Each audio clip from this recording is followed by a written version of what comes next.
listening to the Mark Bradford Alchemy for Life podcast. Someone that keeps you accountable for free? No way. Well, hey there. Welcome back. If you're keeping track, it's week 2 of the lockdown and sequestering for some people. For some people, it's longer.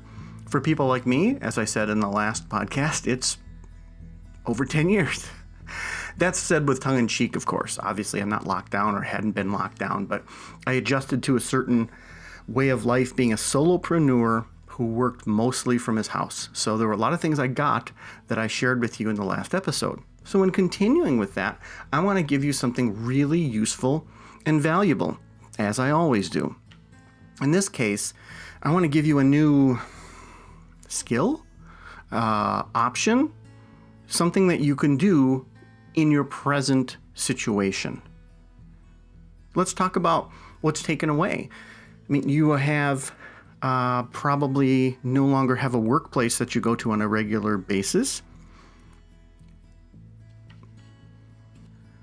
You may or may not have meetings that you normally have on a regular basis. And if you're with me and hundreds of other people, you know that meetings can be a massive waste of time, energy, and resources.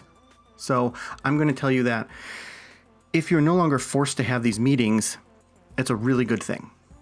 But there's a negative to that, which is the whole point of this podcast. I'm almost there. Bear with me.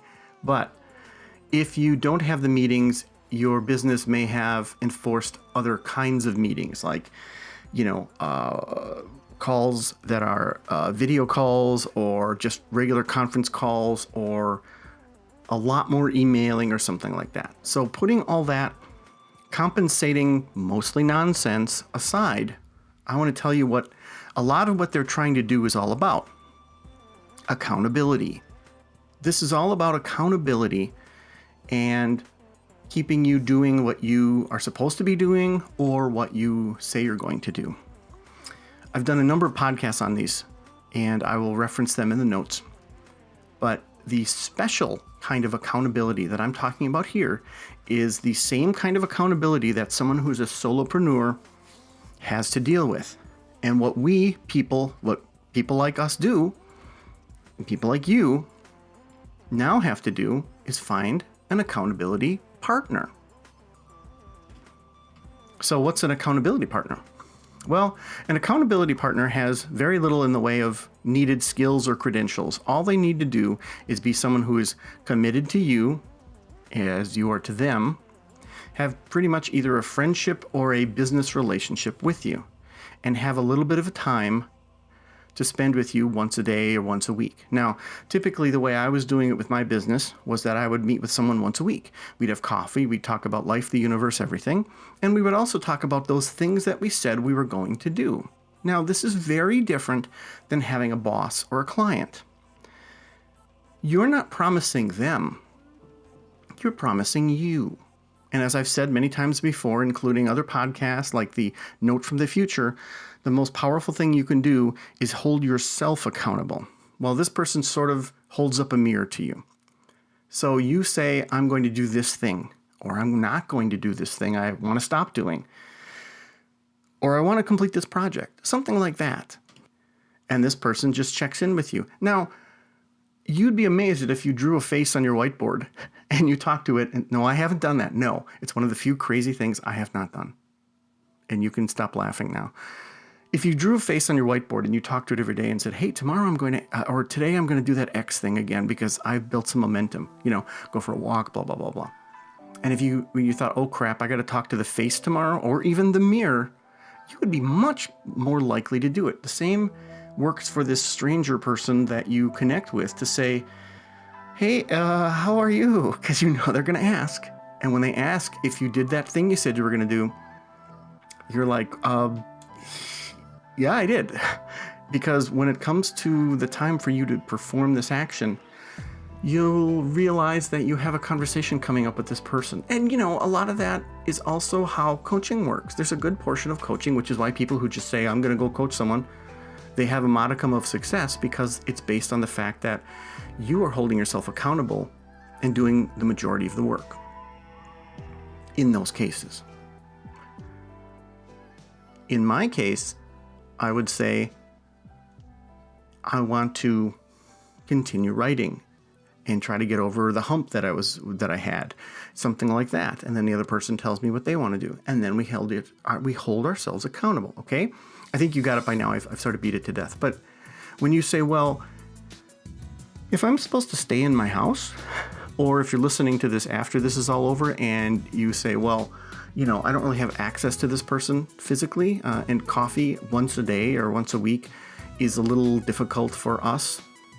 Well, I hope that's not the case, but the latter at least. But if meeting is difficult, and in this case near impossible, we have all this other technology. We have social media, and we have other ways to connect. I mean, if you need to see somebody's face, you can do, the Skype or the Google or the Zoom or all the other ways to connect with someone. And that's enough.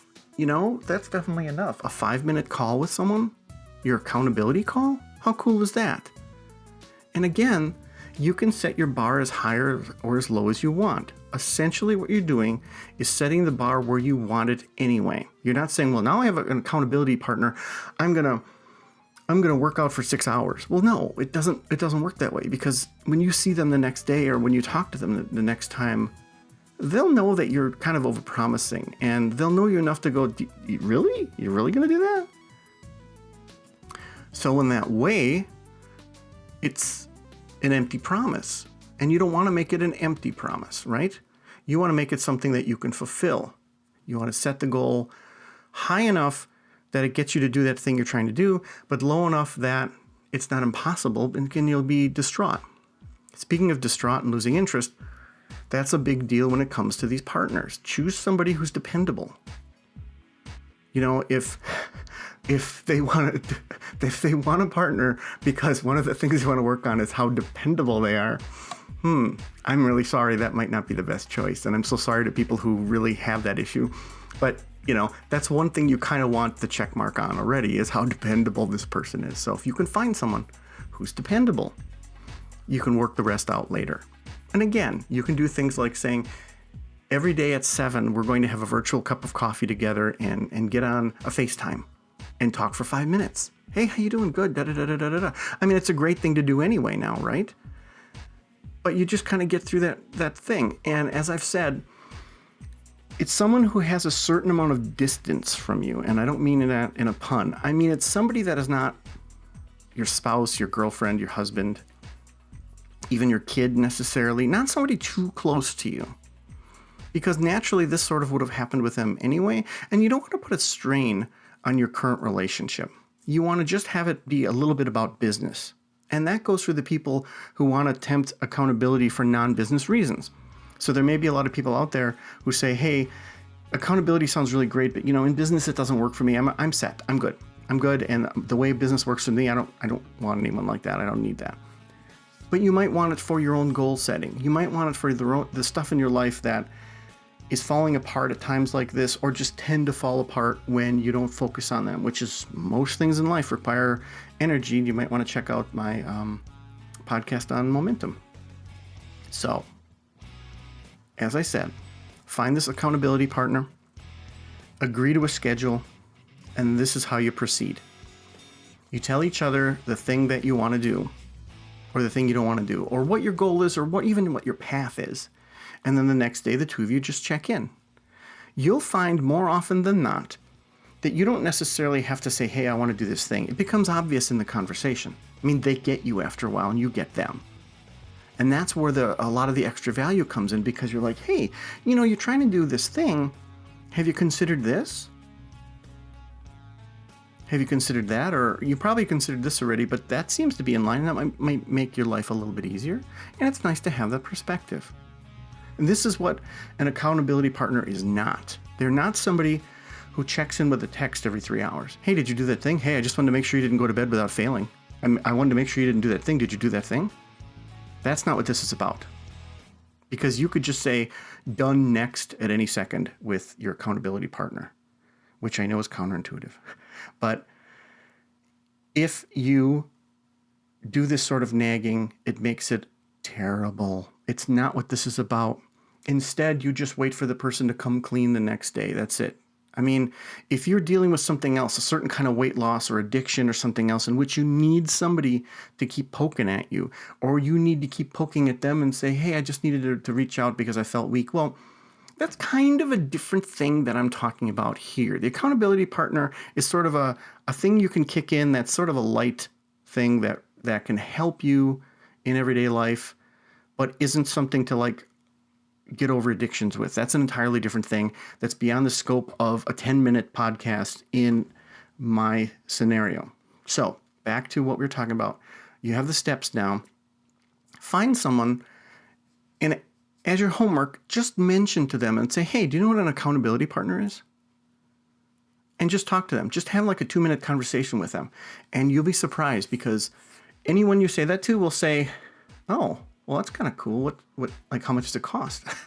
And you could say, no, it doesn't cost anything. It'd just be me and you. We would just do that like once a day or once a week or something. And like I said, in the times we're in right now, it might actually allow you to keep your sanity. So I hope I've helped you. Oh, one last thing. Speaking of keeping sanity and not making it someone too close, I would strongly suggest you don't do that with somebody who is in your own household. Make sure it's someone external to your house. For a lot of the reasons I outlined. So there we go. I hope that helps. I hope you like it. I hope you try it. And I want to say hello to so many people out in the world. I keep getting feedback that I have people in Germany, in Poland, in Sweden, and lots of other places. So you guys hang in there, hold tight. You're doing good. You're doing what you can do. And hopefully these 10-minute things can be of a help to you. So thanks again, and I will see you very, very soon. Bye-bye.